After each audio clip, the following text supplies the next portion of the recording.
अस्सलाम वालेकुम। अगर आप सऊदी अरब में मुकीम है और आप फ्री वाईफाई लगाते हैं, क्योंकि बाज़ दफ़ा ऐसा होता है कि रूम्स में से बंदे आ जाते हैं और आपको बताते हैं कि हमारे पास ज़ेन का वाईफाई है, एसटीसी का वाईफाई है, मोबाइल है, वगैरह वगैरह। अगर आप ये वाईफाई लगाते हैं और आप उनसे शराइत और ज़वाबित के बारे में नहीं पूछते हैं और आप वाईफाई लगा लेते हैं, तो आपके ऊपर सफरी पाबंदी आयद हो सकती है। इसी तरह ये हादसात बहुत दोस्तों के साथ हुआ है। इसके अलावा दो पाकिस्तानियों को कराची एयरपोर्ट पर डिपोर्ट कर दिया गया है। वजह क्या थी, डिटेल्स में बात करेंगे इन दो टॉपिक्स के बारे में।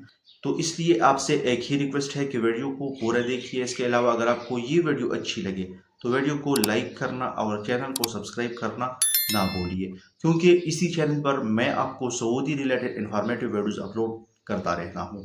बाज़ दफ़ा ऐसा होता है कि कुछ बंदे आपके रूम में आ जाते हैं और आपको ये ऑफ़र करते हैं कि हम आपको फ्री सिम दे देंगे, इसके साथ फ्री मॉडेम भी दे देंगे, फ्री वाईफाई आपको दे देंगे, आपने सिर्फ और सिर्फ बिल को पे करना है, आप ले लें।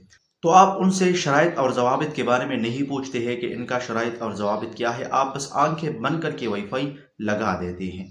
तो आप बिल भी टाइम पर पे करते हैं। जब आप अपने मुल्क आना चाहते हैं तो बाज़ भाई ऐसे होते कि वो वाईफाई को बंद करवा देते हैं। वो ये सोचते हैं कि हमने वाईफाई को बंद करवा दिया है, अब हमारे पीछे कोई बिल वगैरह नहीं आएगा।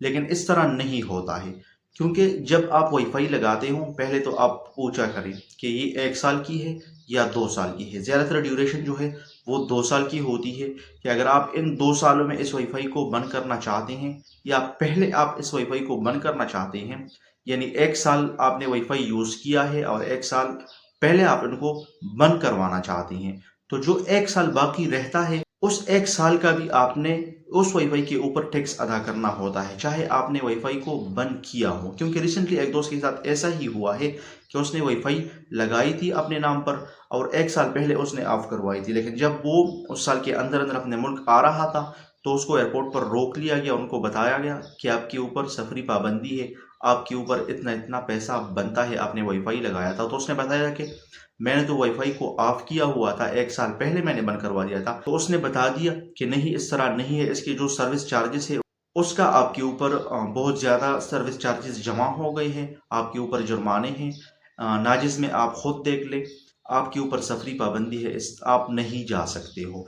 तो काइंडली जब भी आप वाईफाई लगाते हैं तो आप उनसे पूछा करें कि इसकी मुद्दत कितनी है।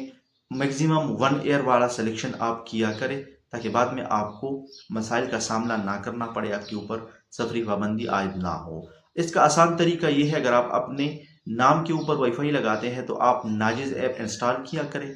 वहाँ पर आप देख लिया करें कि आपके ऊपर से कोई केस वगैरह नहीं बना हुआ है। अगर अल्लाह ना करे कोई केस वगैरह आपके ऊपर बन जाता है तो वहाँ पर आपको सद्दाद नंबर नज़र आ रहा होगा, उन पैसों को आप वहाँ से पे कर सकते हैं। इसके अलावा दो पाकिस्तानियों को कराची एयरपोर्ट पर अपलोड कर दिया गया था।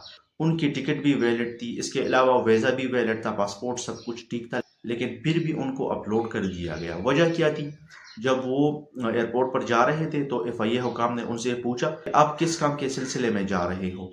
तो उन्होंने बताया कि हम वहाँ पर ड्राइविंग के लिए जाएंगे।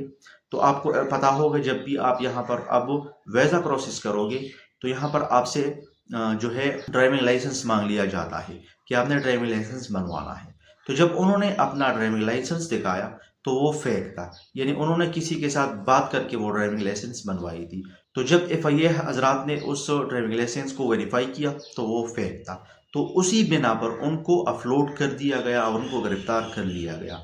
तो ये गलती आप बिल्कुल ना करें कि जब भी आप सऊदी अरब में वीज़ा के लिए ड्राइविंग लाइसेंस बनवाते हो तो बिल्कुल जेन्युइन और वैलिड ड्राइविंग लाइसेंस बनाया करें। ऐसा ना हो कि आपके सारे पैसे भी ज़ाया हो जाए और आपको अपलोड भी कर दिया जाए। ये कुछ अहम न्यूज़ थी सऊदी अरब के हवाले से। अगर आपको ये वीडियो अच्छी लगे तो अपने दोस्तों के साथ ज़रूर शेयर कीजिए, क्योंकि बहुत से दोस्त ऐसे हैं जो ये गलतियाँ करते हैं, ताकि उनको इस बारे में आगाही हो।